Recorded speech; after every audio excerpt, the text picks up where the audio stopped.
টি-20 বিশ্বকাপের প্রথম ম্যাচটাই শ্বাসরুদ্ধকর, জাস্ট রোমাঞ্চকর। বলতে গেলে নেদারল্যান্ডসের একদম জেতা ম্যাচ পাকিস্তান জাস্ট ছো মেরে ছিনিয়ে নিয়েছে। আরো ছোট করে বললে ফাহিম আশরাফ শেষ বেলায় একাই নেদারল্যান্ডসকে হারিয়ে দিয়েছেন।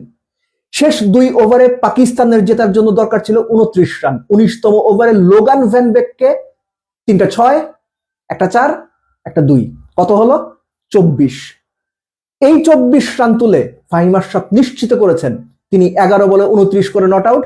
পাকিস্তান ম্যাচটা জিতেছে এবং এই যে 29 রান বাকি ছিল, এই 29 রানের 28 রানই করেছেন ফাহিম আশরাফ। এবং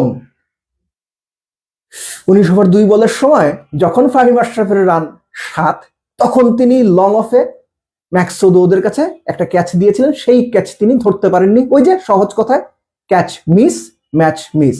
এবং দুর্দান্ত একটা রোমাঞ্চকর জয়, পাকিস্তান তাদের বিশ্বকাপ অভিযান শুরু করলো। এই জয়টা পাকিস্তানের জন্য সহজ হতেই পারতো। কেন বলছি আমি? 148 টার্গেট, 11 ওভার শেষে পাকিস্তানের বোর্ডে 98 রান, 2 উইকেট, শাহিবজাদা ফারহান 50-র পথে, কত 46-47 নট আউট। এরপরই কেন যেন সবকিছু উল্টে পাল্টে গেল। ভ্যান মেকারেন 1 ওভারে ডাবল উইকেট মেডেন নিলেন, শাহিবজাদা ফারহান আউট হলেন, তারপর ওসমান খান আউট হলেন। এবং ওই যে 11 ওভার থেকে 18 ওভার পর্যন্ত 44 বল পাকিস্তান কোনো বাউন্ডারি মারতে পারে নাই। এবং একটা পর্যায়ে এমন অবস্থা হলো, যেটা আমি আগেই বলছিলাম, যে শেষ 2 ওভারে 29 রান দরকার। মনেই হচ্ছিল পাকিস্তান ম্যাচটা হেরে যাবে। যে ম্যাচটা সহজে জেতার কথা, সেই ম্যাচটা শেষ 2 ওভারে 29। ভাগ্যিস ফাহিম আশরাফ ছিলেন। তবে নেদারল্যান্ডসকে একটা ক্রেডিট দিতে হবে, আবার পাকিস্তানের বোলারদেরও দিতে হবে। যারা খেলা দেখেছেন তারা তো অবশ্যই মনে করতে পারছেন, যারা দেখেননি তারা খুব স্বাভাবিকভাবে মনে করবেন ও 147 করেছিল, নেদারল্যান্ডসের করার কথা ছিল 180।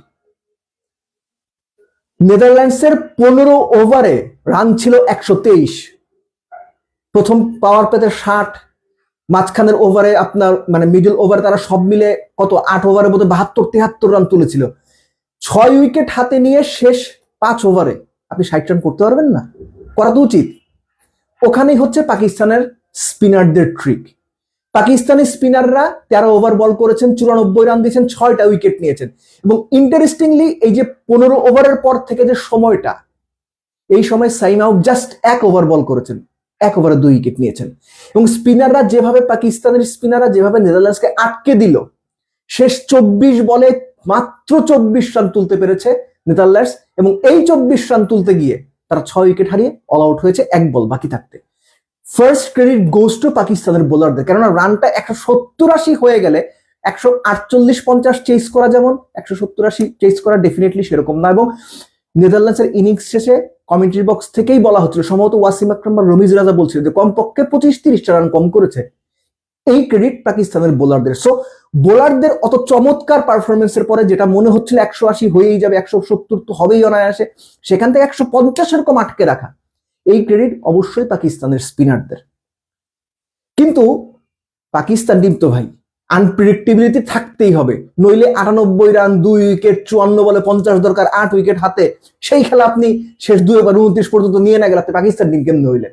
বাট দেন এগেইন ওয়ার্ল্ড কাপটা একটা দুর্দান্ত নোটে শুরু হইলো। যারা খেলাটা দেখছেন আমি নিশ্চিত আপনি যথেষ্ট এন্টারটেইন হয়েছেন একজন দর্শক হিসেবে। বাট লাস্ট ক্রেডিট বা ফার্স্ট ক্রেডিট যাকেই দেন না কেন, ফাহিম আশরাফকে আপনার বলতে হবে, because he is the hero.